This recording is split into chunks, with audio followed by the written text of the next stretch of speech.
Hey everybody out there, welcome back to the channel. It's Chris here from JMNC Games, and today we are taking a look at the quick and easy Monopoly Deal. It's a card game based on the classic board game.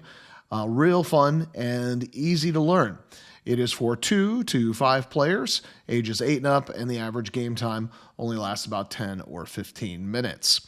If you haven't already done so, please take a moment to like and subscribe to our channel. We greatly do appreciate that, and it sure does help us grow.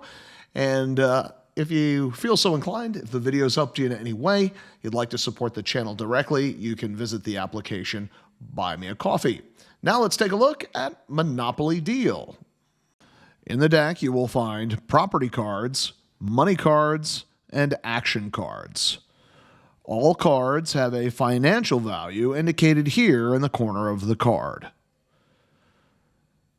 To set up, shuffle the deck. Deal 5 cards to each player. Players may look at their cards, but don't share with others. Place the remaining cards as a draw pile in the center of the playing area. Pick a player to go first, and play goes clockwise around the table. On your turn, you start by drawing 2 cards. If you ever start your turn with no cards, you draw 5 cards instead.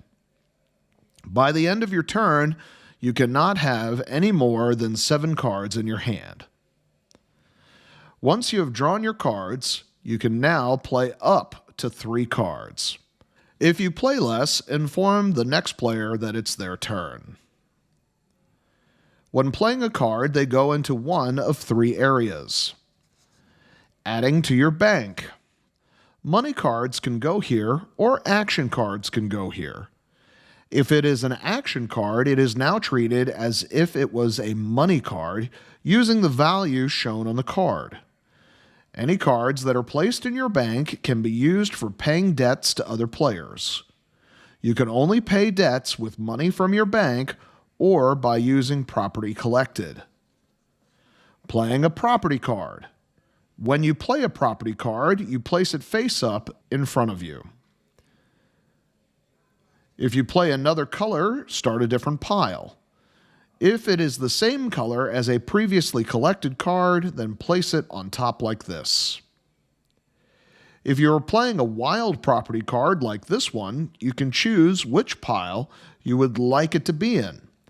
You can also change the wild card to the other color at any time during your turn. Finally, there are the action cards. They are to be played face up next to the draw pile.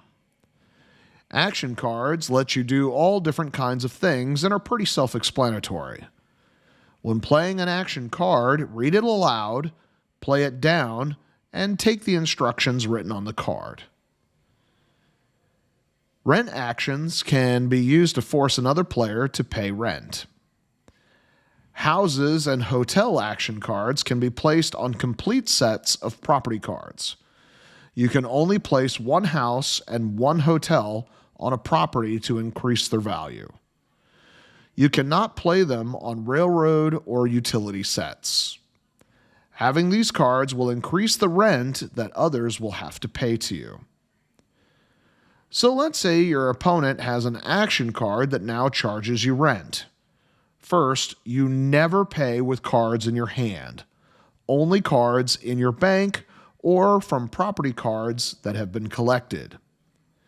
If you use a property card to pay rent, you use the value listed on the card.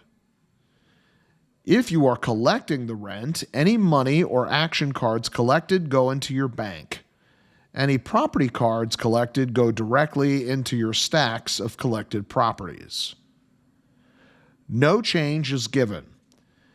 If you owe $3 and you only have $5 to pay with, then you receive no change.